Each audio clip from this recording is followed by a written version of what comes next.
Ndugu zangu wa Kiislamu, tufahamu fitna ni khatafa, ni yenye kunyakua, inawanyakua wengi katika watu. Alfitna khatafa takhtif kathiran min an-nas. Na kwa nini watu wengi wanaingia katika fitna? Imma lisababi aljahli, ima kwa sababu ya ujinga. Waislamu wengi hawataki kuisoma dini yao. Zinapokuja fitna katika ulimwengu huu ambao tuko nao, na leo fitna kubwa zinakuja katika mitandao ya kijamii.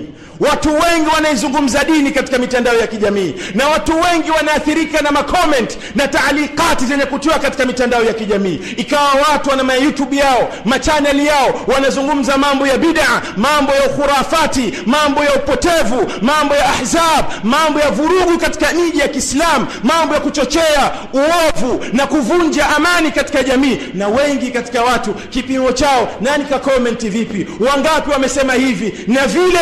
Sababu kubwa iliyoingiza Waislamu katika mafitna, sababu aljahli, ni sababu ya ujinga. Watu hawataki kuisoma dini yao, na Allah azza wa jalla katika alama anayoifanya ya kukaribia kiyama, yurfa'u hadha alilm, elimu inaondoshwa, halafu hawana kiongozi isipokuwa yule ambaye ni jahil katika wao, ndo anakuwa amiri wao, ndo anakuwa kiongozi wao, uongozi wa kadha wa kadha. Lakini ukitizama historia yake ya kusoma dini haipo. Sababu ya ujinga wa qillatil ilmi, na uchache wa ilmu. Inawezekana kapita darasani lakini maarifa yake ni madogo katika kuijua haki, waltibasil haqi bil batil. Na pia watu wengi wanaingia na kugubikwa na fitna kwa sababu haki na batil zimechanganyika kwa wao. Hawakai madarasani wakaweza wakajua hii ni haki niifuate na hii ni batil niache. Waislamu wengi wamekuwa ni washabiki katika mambo ya dini.